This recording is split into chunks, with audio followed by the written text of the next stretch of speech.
सड़ी गली व्यवस्था के खिलाफ एक खोजी पत्रकार की सत्ता से बगावत देखना चाहते हैं तो हमारे चैनल को लाइक, सब्सक्राइब और शेयर करना न भूलें।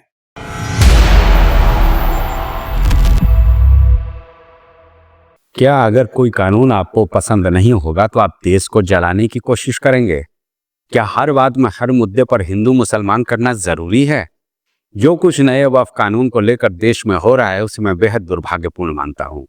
खासकर पश्चिम बंगाल में जो तांडव एक संप्रदाय विशेष यानी मुसलमानों की ओर से मुर्शिदाबाद में देखने को मिला, वाकई चिंताजनक है। वक्फ का नया कानून बेशक केंद्र सरकार से आपकी नाराजगी हो सकती है, लेकिन क्या लेना देना है इस कानून से हिंदुओं का, जिन्हें आप मजबूर कर रहे हैं अपना घर बार छोड़कर दूसरे जगह जाने पर। वो भी जो रिपोर्ट सामने आ रही है, हमने लोगों के बयान सुने, उनका साफ कहना था कि स्थानीय लोग यहाँ पर उत्पात नहीं मचा रहे हैं, बल्कि बाहर से आए कुछ लोगों ने हिंदुओं के साथ मारपीट पत्थरबाजी की कोशिश की। हालांकि इस मामले की जांच चल रही है, लेकिन ये बेहद चिंता का विषय है, क्योंकि एक वक्त ऐसा देखा गया था जब कश्मीर की घाटी में युवाओं को उकसाकर उनसे पत्थरबाजी करवाया जाता था। अब अगर देश के भीतरी हिस्सों में भी यही परिपाटी देखने को मिलेगी तो निश्चित तौर पर चिंता का विषय माना जाएगा। और ये मैं मानता हूं कि उनके पीछे उनके जो मास्टरमाइंड हैं उनको तत्काल कटघरे के पीछे भेजना ही होगा। नमस्कार दोस्तों, मैं हूं संजय राजन, लेकर आया हूं आपका पसंदीदा कार्यक्रम मुद्दे की बात राजन के साथ। दोस्तों, ये तो मैं पहले ही अपने इस कार्यक्रम में कह दिया था कि वक्फ का नया कानून बेशक बहुसंख्य अकालियतों के खासकर पिछड़े गरीब मुसलमानों के हित में एक बड़ा फैसला है, लेकिन इसको लेकर मंशा साफ होनी चाहिए। और ये भी मैंने कहा था अपने पिछले कार्यक्रमों में जब वक्फ कानून आ रहा था कि इससे देश में बवाल होगा, और ये तस्वीर आज देखने को मिलने भी लगी है। पश्चिम बंगाल से लेकर झारखंड तक हर जगह इस नए कानून को लेकर तनाव के हालात हैं। मुर्शिदाबाद जो पश्चिम बंगाल का एक प्रांत है, यहाँ क्या हालात हुए आप सब ने देखा। हालात इस कदर खराब हुए कि वहां से हिंदू परिवार को पलायन करने पर मजबूर होना पड़ा। सियासत में तुष्टीकरण का खेल, ऐसा कि मुर्शिदाबाद में हिंदुओं के घरों पर पथराव, दरवाजा तोड़ा जाता रहा, महिलाएं चिल्लाती रही, चीखती रही, उनके साथ अभद्रता की जाती रही और पुलिस मानो मूक दर्शक बनकर सब देखती रही। घटना को लेकर लंबे लंबे चर्चाओं का दौर सोशल मीडिया से लेकर सैटेलाइट चैनलों पर खूब हुआ। बल्कि ये कहें कि आज भी ये सिलसिला जारी है। सत्तारूढ़ बीजेपी की पूरी टीम, जो पहले से ही वोट बैंक की राजनीति में माहिर हो चुकी है, हिंदुओं के ऊपर जुल्म और ज्यादती का मुद्दा बनाकर ममता बनर्जी सरकार को घेरने में जुटी है। और ममता बनर्जी की टीम इस तरह के हालात पैदा करने के लिए भारतीय जनता पार्टी पर हमलावर है। संसद में वक्फ कानून को लेकर तृणमूल सांसद ने पहले ही कह दिया था कि इस तरह के किसी कानून को हम पश्चिम बंगाल में लागू नहीं होने देंगे। वो आपको सुना होगा जब ये चर्चा चल रही थी संसद के भीतर, लोकसभा के भीतर, तब आपको याद होगा कि किस तरह से केंद्रीय गृह मंत्री अमित शाह ने डंके की चोट पर कहा था कि संसद में बना कोई भी कानून सारे राज्यों को हर हाल में मानना ही पड़ेगा।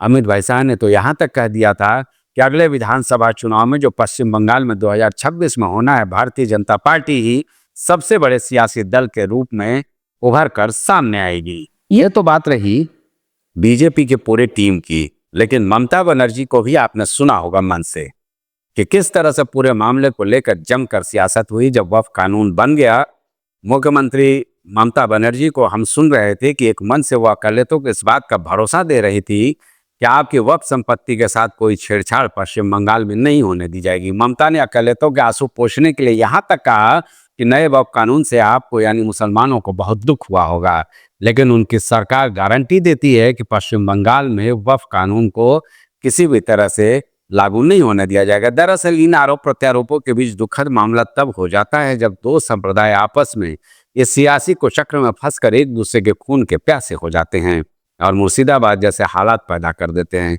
मैं हर कार्यक्रम में ये जरूर कहता हूं कि देश और समाज के लिए ये बड़ा घातक सियासी चाल है। जब हम खुद को हिंदू ना मुसलमान या सिख या ईसाई संप्रदाय में बांटने की कोशिश करने लगेंगे तो हम विश्व के सबसे बड़े और सबसे सफल लोकतंत्र की नजीर जो भारत बना हुआ है उसके ऊपर एक कलंकित अध्याय लिखा जाना निश्चित तौर पर तय है। मनमोहन सरकार से लेकर मोदी सरकार तक हम निरंतर विकास के पथ पर आगे बढ़ने का दावा कर रहे हैं। फिर आखिर हालात बांग्लादेश जैसा पश्चिम बंगाल में बनाने की या अपने देश में बनाने की कोशिश क्यों की जा रही है? इसके पीछे कौन सी ताकतें हैं? उसे बेनकाब करना ही होगा। यह मेरे समझ से परे है कि आखिर ऐसे माहौल बनाने की आवश्यकता क्या है। हमारे देश की विधायिका, कार्यपालिका और न्यायपालिका, मैं बार बार अपने कार्यक्रमों में कहता रहा हूं कि वो निश्चित तौर पर अपने आप में बेहतर काम करने के लिए जानी जाती है और कई मिसाल कायम किया है। विधायिका ने नया कानून बना दिया, कार्यपालिका ने उसे देश में लागू कर दिया। अब इसके कुछ प्रावधानों को लेकर या फिर संसदीय समिति की कार्यप्रणाली को लेकर सवाल है तो सुप्रीम कोर्ट में करीब 1.5 दर्जन से ज्यादा याचिकाएं पहुंच चुकी है, जिस पर जल्द सुनवाई होगी।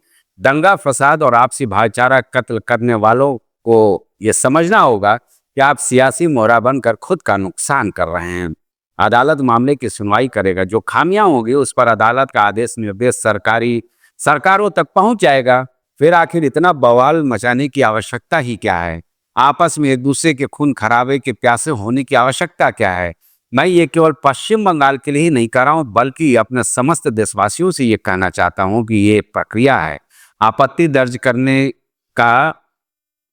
लेकिन आप अगर रहीम का घर राम जलाएगा या राम का घर रहीम जलाएगा तो इससे हासिल क्या होगा, ये मेरी समझ में नहीं आता है। देश में कई बड़े बड़े दंगे देखे हैं, उत्तर प्रदेश ने भी देखे हैं, लेकिन उससे हासिल क्या होता है? हमारी तो एक पहचान है कि हम ईद और होली साथ मनाते हैं। उस गंगा जमुनी तहजीब के ऊपर एक बदनुमा दाग लग जाएगा ऐसी जो घटनाएं हो रही हैं। राज्यों में चुनाव होते रहते हैं, चुनाव विकास के मुद्दों पर हो, जन सरोकार पर हो तो शायद यह हमारे लिए लाभकारी भी होगा और पूरी दुनिया के लिए एक नज़ीर भी बनेगा। लेकिन अगर तुष्टीकरण के जरिए, चाहे वो हिंदू तुष्टीकरण की बात हो या मुस्लिम तुष्टीकरण की बात हो, मैं किसी एक संप्रदाय के तुष्टीकरण की बात नहीं कर रहा हूँ, वो निश्चित तौर पर एक बेहद घातक संदेश देता है पूरे देश के लिए। दोस्तों, हमारा तो साफ मानना है कि मुसलमान भाइयों से अपील भी है कि कोई भी कानून अगर आपके हितकारी नहीं होने की गारंटी लेकर आ रहा है तो आप उसका निश्चित तौर पर अदालत में जाएं, उसके जरिए अपनी बात रखें। और न्यायपालिका, भारतीय न्यायपालिका निश्चित तौर पर अपने आप में एक मिसाल है जिसने कई आदर्श कायम किए हैं। तो इस मामले में भी आपको निश्चित तौर पर न्याय मिलेगा। जो आपत्तियां हैं, जो आपको लगता है कि खामियां हैं, चाहे वक्फ बोर्ड के गठन को लेकर के नई व्यवस्था की गई हो या तमाम तरह की इसमें जो प्रावधान किए गए हैं, उसको लेकर के करीब 15 याचिकाएं सुप्रीम कोर्ट में हैं और उस पर एक साथ सुनवाई करने की तैयारी भी चल रही है और इस पर जल्द सुनवाई भी शुरू हो जाएगी। 3 तलाक जैसे दंश को खत्म करने के लिए भी इसी तरह की याचिकाएं आई थी।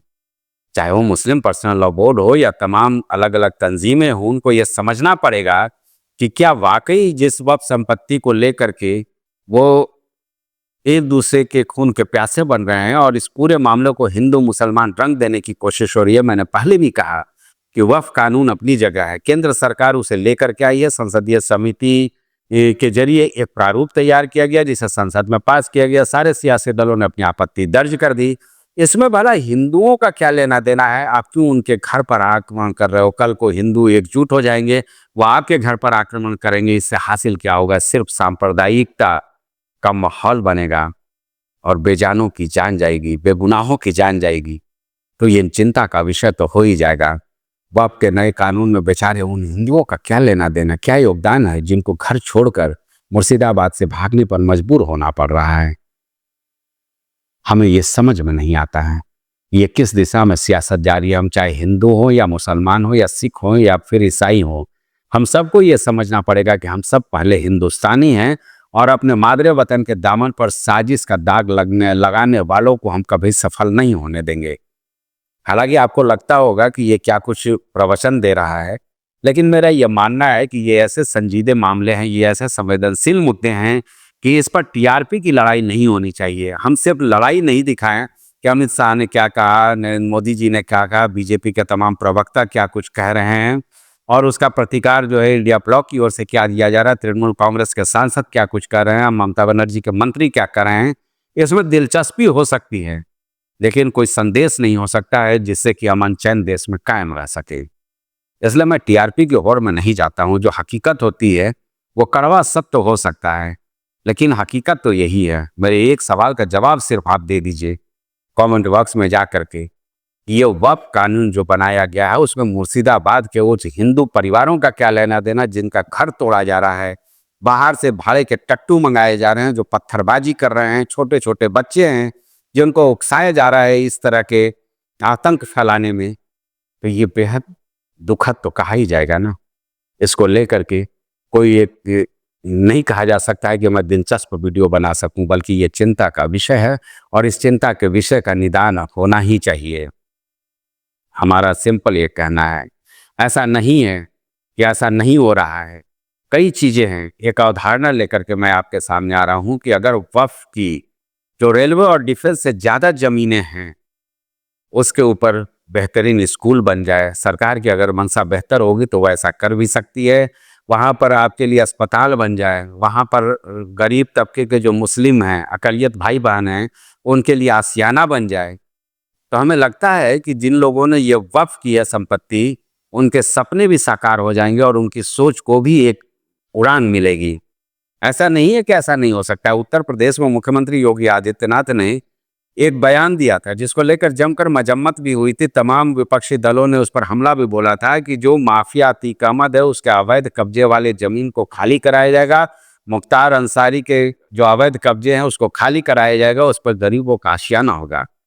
प्रयागराज में आशियाना आबाद हो चुका है उस अवैध जमीन पर जो माफिया अतीक अहमद के हवाले था।